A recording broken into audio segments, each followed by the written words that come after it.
Gaining power over your moods. Something a great deal of people don't take enough responsibility for is their moods. We often assume that when we are feeling negatively or unpleasant, the reason for that is irreversible. We become a slave to the ups and downs of everyday life and only feel good when events beyond our control come to lift us up out of the negative funks that we all too often might find ourselves in. But living that way is not going to help you to stay motivated and meet your needs, especially if you have a specific goal in mind. In fact, being a slave to your moods means that you are much more likely to give up in the face of adversity rather than sticking it through to the end when you finally get to see the fruits of your labor. Unfortunately, this is a difficult roller coaster for most of us to get off of. Don't worry though, there is hope yet. All of us have stimuli that drives us up the wall or can cause us to delve deeper into a well of negativity. There are a lot of things that can happen to a person over the course of a lifetime that can lead to difficulties in controlling negative emotions. However, all of us have the power to find balance in our lives. Some people, however, are chemically predisposed to emotional mood disruptions, and if you feel like your moods are far beyond your control, it may help you to seek the aid of a qualified mental health professional who can help you to navigate the difficult terrain of your emotional and chemical life. Even people with mood disorders are usually able to find balance and healing with time and patience, and sometimes therapy is just what the doctor ordered to provide the tools necessary in acquiring solid footing in our emotional lives. Therapists can delve into personal issues that can affect our ability to move forward in a healthy way by dealing with our own individual situations, both emotional and biological. Depression and other ailments affect our moods and make it more difficult than usual to escape negative thought patterns. If you suspect you may be suffering from depression, although this section may offer some useful tips, but they may not be sufficient in treating your emotional unpredictability. It is best to speak with someone who can understand you as an individual, who can offer advice that pertains to your unique situation. That being said, even if you don't require the aid of someone to go into your emotional life with you, there can be a lot of challenges that we face when we are attempting to gain mastery over our moods so that we can function productively in our lives and maintain the motivation that we need to achieve our goals. Some people, for example, may not even realize that they have any power over their moods at all and might lash out at others for affecting them negatively. If you fear you are a person who blames circumstances and other people more often than you shoulder responsibility in your own life, then it could do you some good to remember that you are the only person who can change the way you perceive the world around you. By changing the way you perceive the world around you, you are empowering yourself to single-handedly change your mood, no matter how awful it might be and how difficult it might seem. Sure, there are situations that can be difficult for us to cope with emotionally, and we have to go through the negative emotions so that we can overcome them. These situations are sometimes capable of inhibiting us in various ways if we don't allow ourselves to cope naturally with them. We can't always turn our frowns upside down at the risk of causing other emotional problems further down the line that can impede our progress. However, we can gain mastery over the types of stimuli that get under our skin. We can gain perspective and allow ourselves to choose our battles wisely so that we aren't wasting needless energy on negativity that doesn't need to exist in our lives. All this takes is time and dedication to the task, and an acute self-awareness of the things that upset us and how we can cope with them. The first step to understanding how to master our moods is to recognize them. We have to know what we are dealing with before we begin to change anything. A good way to figure this out is to sit down with paper and pencil in hand and think long and hard about the different moods that you experience on a regular basis. These moods we can refer to as our core moods for the sake of this section. Once you have identified your core moods, think about the daily events that may spark you into falling into these core moods.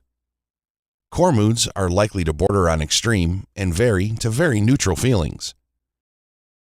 Perhaps we feel neutral a majority of the time because we have jaded ourselves to the pleasures and pitfalls of living. Or maybe we feel negatively, angry, or sad a majority of the time because we live constantly with the negativity bias hanging over our heads that causes us to only process and prioritize negative events in our memories. If we are feeling positive all the time, that is probably the most rare of all. If you feel constantly positive but still have a hard time staying motivated to meet your goals, Perhaps there are ways you are avoiding dealing with negative emotions that could be causing you to be inhibited in other aspects of your life. If you are sincerely an optimistic person with a healthy relationship with the negative events in your life, then perhaps your issue with motivation lies outside your ability to master your moods, and another section will serve you better. The greatest asset to mood maintenance is self-discipline. Discipline is probably one of the biggest challenges for many of us. Without it, we are often slaves to our bad habits and lack of motivation. If we aren't able to master self-discipline, achieving goals of any significant weight might become impossible. A great act of self-discipline that can drive you forward so that you are able to exercise discipline in other aspects of your life is to master your moods. Your mind is your greatest asset. The things you are capable of achieving are very limitless when you have the proper control over the way you think and behave. Being able to master your body and emotions is exceptionally challenging, especially for people with troubled pasts who may be hiding from their problems through bad habits and evasive ways of coping. However, no matter who you are, you have the power within you to move forward and motivate yourself to succeed. But if you are always letting the world around you control how you feel, you're going to have a really hard time. Let's say you come home from work and during your commute, somebody insults you. It's a mentally ill stranger on the subway and they don't want to let up. They get off at the next stop, but you carry the anger and feeling of sadness and defeat with you for the rest of the day. Why is that? The person is a stranger who knows nothing about you. They are mentally ill to boot, so half of what they are saying is probably a projected image they have of themselves. Not only that, but the event is long over with, and they said absolutely nothing that actually applies to you or reflects your worth. Why are you letting it bog your mood down so badly? Chances are high that it affects you because you don't have very high self-esteem.